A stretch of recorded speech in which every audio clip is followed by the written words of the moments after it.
Good afternoon. Welcome to the ADHD Preacher's Dramatic Readings, What's Really in the Executive Order series. I'm the ADHD Preacher. Today, Eradicating Anti-Christian Bias, Executive Order dated February 6th, 2025. So, here's the program. I am going to read aloud the whole of this executive order dramatically. And then when that is finished, I'm going to go over it again with a moderately fine-toothed comb and examine some questions about it. So, let's go.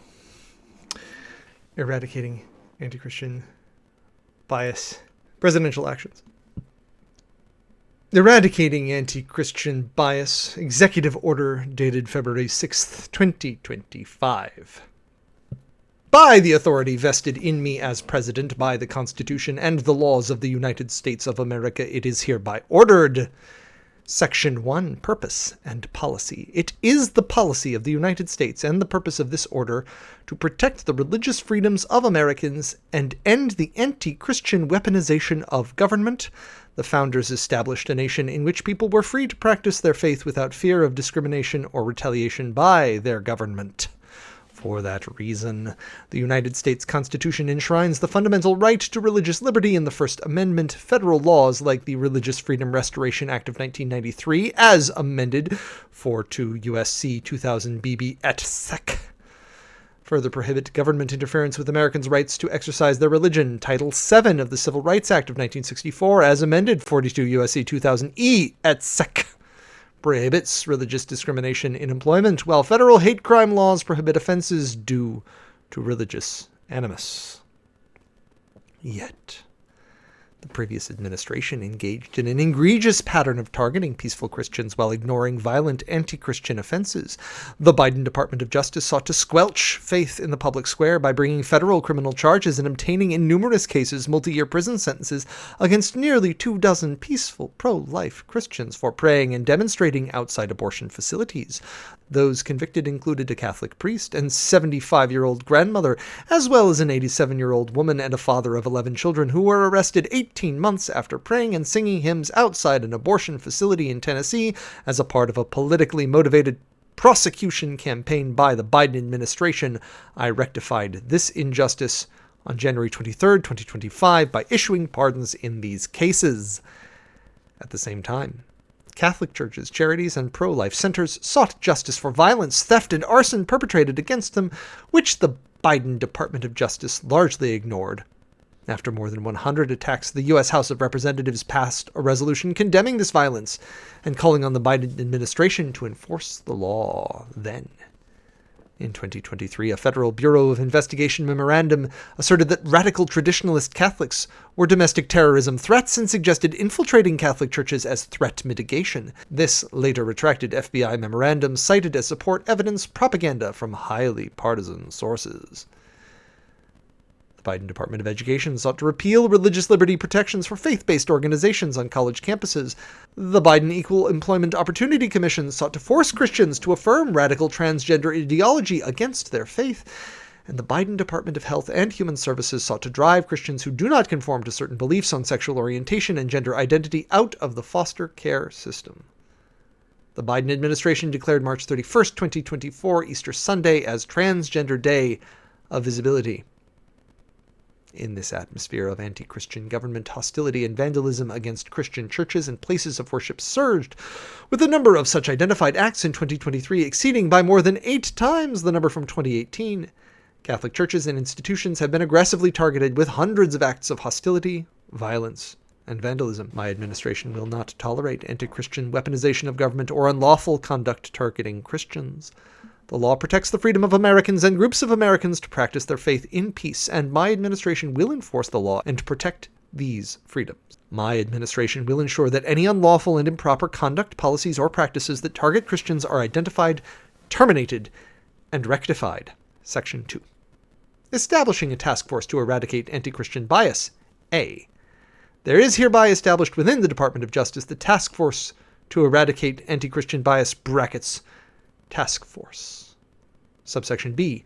The Attorney General shall serve as chair of the task force. Subsection C. In addition to the chair, the task force shall consist of the following other members. Paragraph 1. The Secretary of State. 2. The Secretary of the Treasury. 3. The Secretary of Defense. 4. The Secretary of Labor. 5. The Secretary of Health and Human Services. 6. The Secretary of Housing and Urban Development.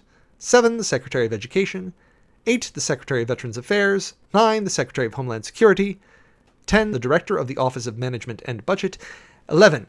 Representative of the United States of America to the United Nations. 12. The Administrator of the Small Business Administration. 13. The Director of the Federal Bureau of Investigation. 14. The Assistant to the President for Domestic Policy. 15. The Administrator of the Federal Emergency Management Agency. 16. The Chair of the Equal Employment Opportunity Commission. And 17. The heads of such other executive departments, agencies, and offices that the Chair may, from time to time, invite to participate. Section 3. Task Force Functions. Subsection A. The task force shall meet as required by the Chair and shall take appropriate action to Paragraph 1. Review the activities of all executive departments and agencies, agencies and brackets, including the Department of State, the Department of Justice, including the Federal Bureau of Investigation, the Department of Labor, the Department of Health and Human Services, the Department of Education, the Department of Homeland Security, and the Equal Employment Opportunity Commission over the previous administration, and identify any unlawful anti-Christian policies, practices, or conduct by an agency contrary to the purpose and policy of this order. Paragraph 2. Recommend to the head of the relevant agency steps to revoke or terminate any violative policies, practices, or conduct identified under subsection 3A1 of this section and remedial actions to fulfill the purpose and policy of this order. Paragraph 3. Share information and develop strategies to protect the religious liberties of Americans and advance the purpose and policy of this order. Subsection 4. Solicit information and ideas from a broad range of individuals and groups, including Americans affected by anti-Christian conduct, faith-based organizations, and state, local, and tribal governments in order to ensure that its work is informed by a broad spectrum of ideas and experiences. Paragraph 5. Identify deficiencies in existing laws and enforcement and regulatory practices that have contributed to unlawful anti-Christian governmental or private conduct and recommend to the relevant agency head or recommend to the President, through the Deputy Chief of Staff for Policy and the Assistant to the President for Domestic Policy, as applicable, appropriate actions that agencies may take to remedy failures to fully enforce the law against acts of anti-Christian hostility, vandalism, and violence, and Paragraph 6. Recommend to the President, through the Deputy Chief of Staff for Policy and the Assistant to the President for Domestic Policy, any additional presidential or legislative action necessary to rectify past improper anti-Christian conduct, protect religious liberty, or otherwise fulfill the purpose and policy of this order. Subsection B. In order to advise the President regarding its work and assist the President in formulating future policy, the task force shall submit to the President, through the Deputy Chief of Staff for Policy and the Assistant to the President for Domestic Policy, Paragraph 1, a report within 120 days from the date of this order regarding the task force's initial work. Paragraph 2, a report within 1 year from the date of this order that summarizes the task force's work. And Paragraph 3, a final report upon the dissolution of the task force. Section 4, Administration. The heads of agencies shall, to the extent permitted by law, upon the request of the chair, provide the task force with any information required by the task force for the purpose of carrying out its functions. Subsection B, the Department of Justice shall provide such funding and administrative and technical support as the task force may require to the extent permitted by law and as authorized by existing appropriations. Section 5. The task force shall terminate 2 years from the date of this order unless extended by the President. Section 6. General Provisions. Subsection A. Nothing in this order shall be construed to impair or otherwise affect the authority granted by law to an executive department or agency or the head thereof, or Paragraph 2, the functions of the Director of the Office of Management and Budget relating to budgetary, administrative, or legislative proposals. Subsection B, this order shall be implemented consistent with applicable law and subject to the availability of appropriations. Subsection C, this order is not intended to and does not create any right or benefit, substantive or procedural, enforceable at law or in equity by any party against the United States, its departments, agencies, or entities, its officers, employees, or agents, or any other person. The White House. February 6th, 2025. By the authority vested in me as President by the Constitution and the laws of the United States of America, it is hereby ordered. My usual disclaimer. Section 1. Purpose and Policy. It is the policy of the United States and the purpose of this order to protect the religious freedoms of Americans and end the anti-Christian weaponization of government. The founders established a nation in which people were free to practice their faith without fear of discrimination or retaliation by their government. I feel like the founders intended to establish a nation. For that reason, the United States Constitution enshrines the fundamental right to religious liberty in the First Amendment. By the way, it doesn't. It doesn't say anything about establishing religious liberty. It says, Congress shall make no law respecting an establishment of religion or prohibiting the free exercise thereof. Mr. President, you're the executive. You can execute any kind of discrimination you want. Congress can't make any laws to that effect. You are apparently free to do what you want. Federal laws like the Religious Freedom Restoration Act of 1993. So I have to dig into that one, and I sort of want to see 42 U.S.C. 2000. I am not a lawyer. We all know this. It is known. I'm not a lawyer, right? I'm just a Presbyterian, which means I've spent too much time reading constitutions and things. But I'm a little blown away that President Clinton would have signed a Religious Freedom Restoration Act. That's a little shocking. Federal laws further prohibit government interference with Americans' right to exercise their religion. Cool. Title VII of the Civil Rights Act, as amended, prohibits religious discrimination in employment, while federal hate crime laws prohibit offenses committed due to religious animus. So all of this is boilerplate. This is all fine. This paragraph is fine. I'm annoyed by the anti-Christian weaponization of government, because what you mean is the anti-some Christian weaponization of government against people who are weaponizing government against other people that you don't like.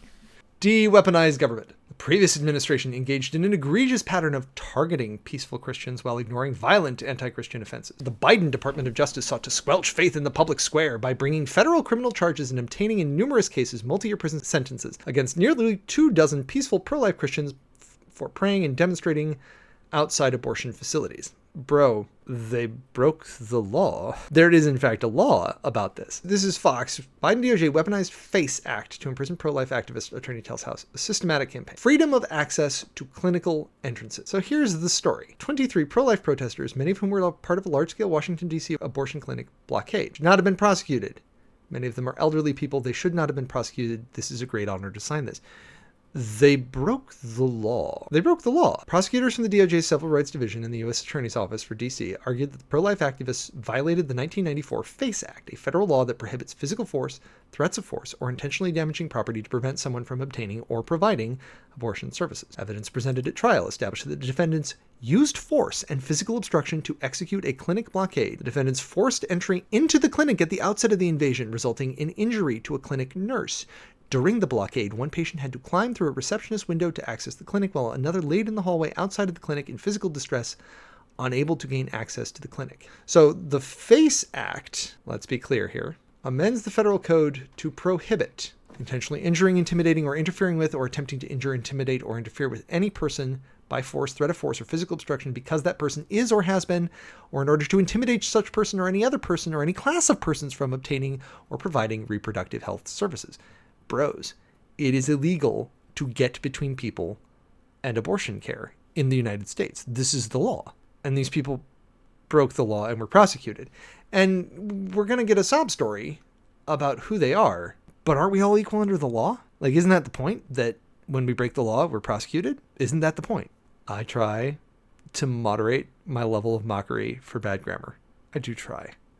But I really do like the idea that those convicted included a Catholic priest who was also a 75-year-old grandmother, as well as an 87-year-old woman and a father of 11 children, who were arrested 18 months after praying and singing hymns outside an abortion facility in Tennessee. So this is two different cases that we're pulling up.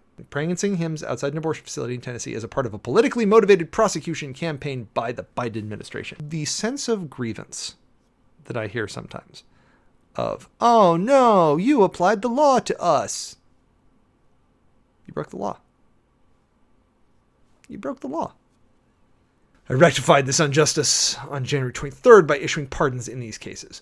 This is the way this is supposed to work. You, the executive, have the power to pardon people who, maybe shouldn't be in jail. Totally functional. I love it. I'm here for it. Here's the good one. Your proof of anti-Christian bias is that the DOJ and the U.S. Attorney's Office prosecuted people for breaking the law, which strongly implies that you're now going to not prosecute people who break the same law. That's my read. Tell me if I'm wrong. At the same time, Catholic churches, charities, and pro-life centers sought justice for violence, theft, and arson perpetrated against them, which the Biden Department of Justice largely ignored. After more than 100 attacks, the U.S. House of Representatives passed a resolution condemning this violence and calling on the Biden administration to enforce the law. Attacks on Catholic churches in the United States. The U.S. Conference of Catholic Bishops. Arson, vandalism, and other destruction at Catholic churches in the United States. At least 368 incidents have occurred across 43 states and D.C. since May 2020. Arson, beheaded statues, limbs cut, smashed, and painted. Let's start here. Don't do violence, arson, vandalism against churches. It's against the law. Don't do it. Let's just not do it.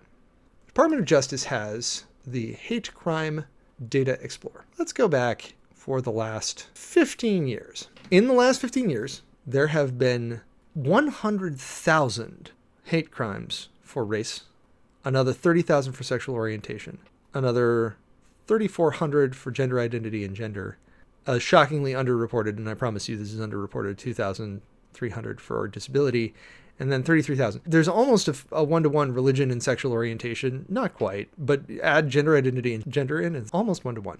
Hate crimes in the United States by bias. This includes damage, destruction of property. 54,000 counts of black hate crime. 20,000 of anti-Jewish hate crimes.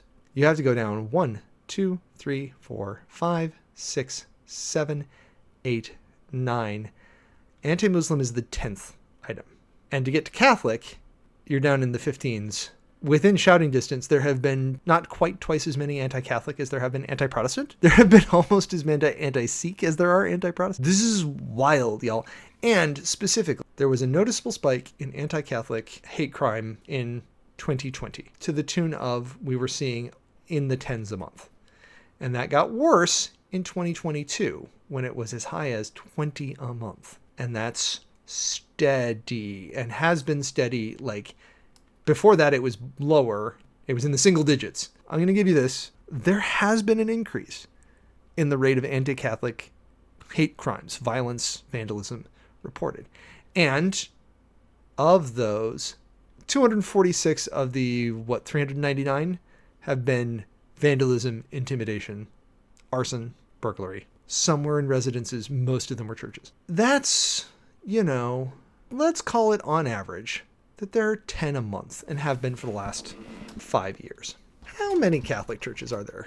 The U.S. has more than 20,000 Catholic churches. At 120 a year, 120 divided by 20,000, 0.6% of Catholic churches have been impacted by violence.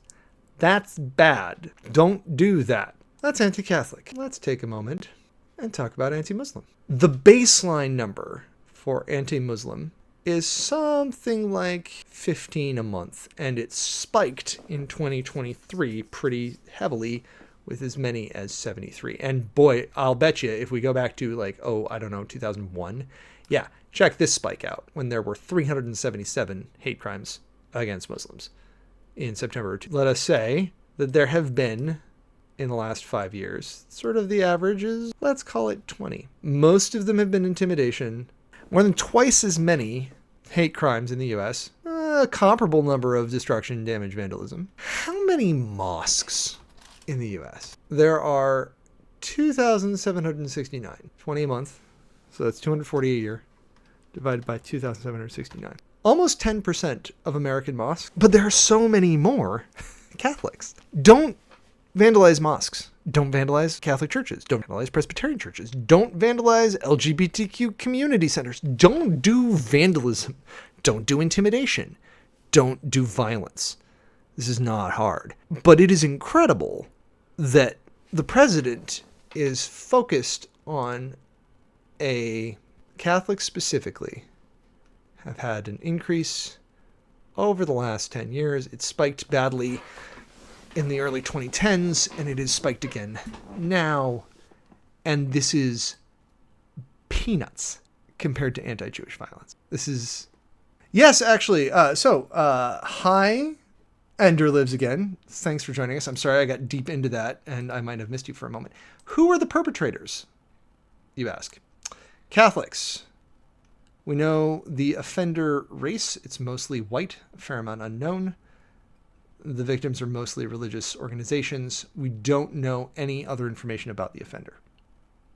It's a great question. Thank you for asking. The vast majority were white. And if you dig into this a little bit, you start to see the kinds of crimes, like what kinds of vandalism. And there was a little bit of this in the news thing. And again, don't do it. It's often LGBTQ or in favor of LGBTQ people.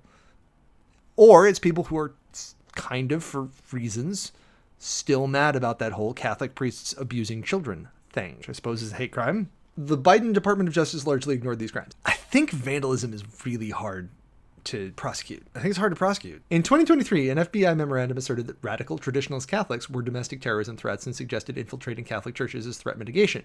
This later retracted FBI memorandum cited as support evidence propaganda from highly partisan sources.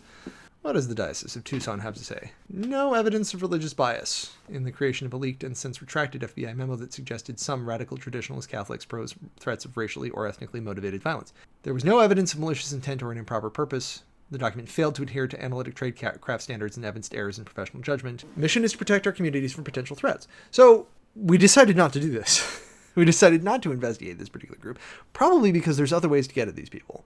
Because there are, let us not forget, domestic terrorists, many of whom will claim Christian background, many of whom are white, who will do violence given the opportunity against people of other races or genders or gender identities or... Those are the people I'm concerned about. And if they happen to be going to Catholic churches, I don't care. It's how do I get those people? You've got it, Ender. Vandalism is a microcosmic crime. Most police forces don't dedicate time and resources to it. DOG wouldn't be intrigued by handling that. Report it as a hate crime. Send it up the pole. But vandalism is sort of normally a local Leo beat, right? Like it's your cops who are going to handle it, if anything. I'm interested in the intimidation versus vandalism, is that because I would have thought the vandalism count would have been way higher for Muslims. But again, if we say all biases, the top single thing that is reported is anti-black or African American. And the second one is anti-Jewish. And the third one is anti-gay male. And the fourth one is anti-white, which, like, there are more white people than anybody else at the moment in the US. That's not totally off. And most of all of them are intimidation, followed by vandalism. So this was a bad memo that they took down for a good reason. So they didn't do it. DOE sought to repeal religious liberty protections for faith-based organizations on college campuses. If freedom of religion means that you are entitled and empowered to get in other people's grill because you don't like what they're doing, fine. But that means that anybody should be able to say, I have a religious reason why I'm telling you that I don't like what you're doing. Mr. President, Mr. Musk, I don't like what you're doing. My God tells me to love my neighbor. The Biden EEOC sought to force Christians to affirm radical transgender ideology against their faith. I struggle. If you believe that there are only two sexes, genetically and physically speaking, male and female, you're allowed to believe that, you're wrong. You're factually incorrect. There's a lot more going on with genetics and with sexual expression than that. It has for me the ring of like, we don't believe that the earth revolves around the sun, Galileo. Like, no, we just don't buy it against any evidence that you can point out. We believe that this is true, that there are men and women, and that's the end of the story, and that should always be the end of the story. And I don't want to act, presumably an agent of the government or of a company, don't want to act like the world is more complicated than I want it to be because of my faith. And the Biden Department of HHS sought to drive Christians who do not conform to certain beliefs on sexual orientation and gender identity out of the foster care system. If the end state is kids committing suicide because you treated them like garbage, then yes, that's correct. Biden administration declared Easter Sunday as Transgender Day of Visibility, a god of resurrection. In this atmosphere of anti-Christian government hostility and vandalism against Christian churches and places of worship surged, with the number of such identified acts in 2023 exceeding by more than 8 times the number from 2018. Again, vanishingly small number to begin with. An 8x growth sounds pretty alarming. Catholic churches and institutions have been aggressively targeted with hundreds of acts of hostility, violence, and vandalism at the same time that Catholics have been participating in hostility and violence against others. Don't lose that. Don't forget that the people you were complaining about being prosecuted earlier were, in fact, doing violence in the name of their faith against people who disagreed with them. My administration will not tolerate anti-Christian weaponization of government or unlawful conduct targeting Christians. Why do you have to say that? Why not just say, my administration will not tolerate weaponization of government or unlawful conduct targeting anyone based on their religious beliefs? You're singling out Christians. Why? The law protects the freedom of Americans and groups of Americans to practice their faith in peace, and my administration will enforce the law and protect these freedoms. The administration will ensure that any unlawful and improper conduct, policies, or practices that target Christians are identified, terminated, and rectified. Again, I try not to complain about grammar, but it's me. Identified, terminated, and rectified. Don't you want it identified, rectified, and terminated? I think you do. So now we have a task force. The task force to eradicate anti-Christian bias. It's chaired by the AG, the Secretary of State, SecDef, Treasury, Labor, HHS, HUD, Education, for as long as it lasts, VA, DHS, OMB, our UN ambassador, administrator of the Small Business Administration, director of the FBI. Didn't we have DOJ? Oh, yeah, because it's the AG. All right, director of the FBI is going to be there. The assistant to the president for domestic policy, FEMA, chair of the EEOC, and heads of such other executive things. They shall meet as required by the chair to review the activities of all executive departments and agencies, brackets, agencies, and brackets, including state, justice, FBI. I'm going to stop saying that I try not to complain about grammar. I complain about grammar all the time because it makes me mad. State, semicolon, justice, comma, including the Federal Bureau of Investigation, semicolon, labor, as I have done previously, I shall again do. You guys don't get to see it, but I am putting on my calendar 120 days from February 6th, 25, June 6th. I am putting on my calendar as we speak. Anti-Christian Bias Task Force readout on June 6th. I look forward to telling you about the task force's initial work. A report within 1 year from the date of this order, and so 1 year from the date, which I'm just going to go ahead and put in now as well, February 6, 2026, the final report, which is 2 years from the date, right? And this was weird. Task force shall terminate. So this is not a permanent body, which I actually appreciate. That's the plan. And then the general provisions, which I'm starting to really enjoy milking the general provisions for exactly how much I can. How much soul can you really put in there? As a Christian, I'm deeply uncomfortable with this executive order. I dislike it deeply because, in essence, you are privileging some Christians' experiences over other Christians' experiences. You are saying that your religious liberty extends sort of past your own bodily autonomy and into other people's spaces. And that's the point, is that it needs to not work like that for anybody. And that the government doesn't get to tell people that they're full of crap. I think that's it. I think at the bottom of this is there's this whole line within right-wing Republican MAGA thinking that says trans people are making it up. Trans people are inventing this experience that they're having of not belonging in the sex that they were born to or that they were assigned at birth. Trans people are inventing this whole thing. I am willing to acknowledge that you believe that other people are lying to you. That's fine.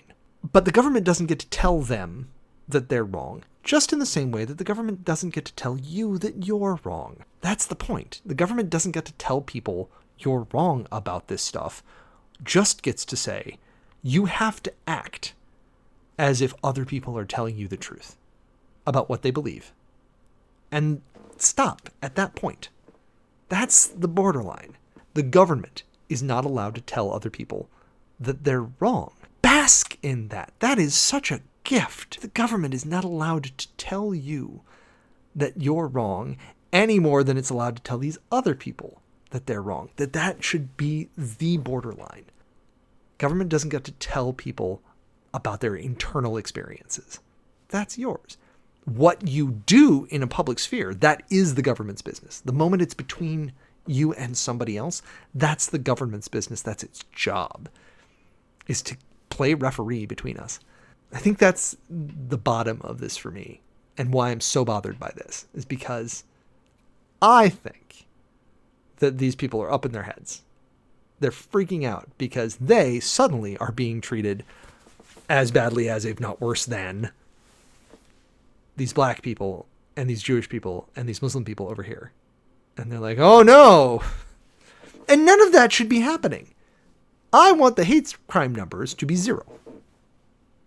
There should not be acts of vandalism against churches or mosques or synagogues or temples or shrines. Like, that shouldn't be happening. Stop doing that. Everybody should stop doing that. If you're listening and for some reason you think that I am a moral authority, stop doing that. Stop doing violence. Stop doing vandalism. Stop it. Just stop. Everybody. And then we can all, like, float on. So, that is Eradicating Anti-Christian Bias. I'm going to keep doing these. I find them valuable, and I hope other folks do too. Catch me on Blue Sky, where I do occasional writing. Good vibes. God bless. See you next time.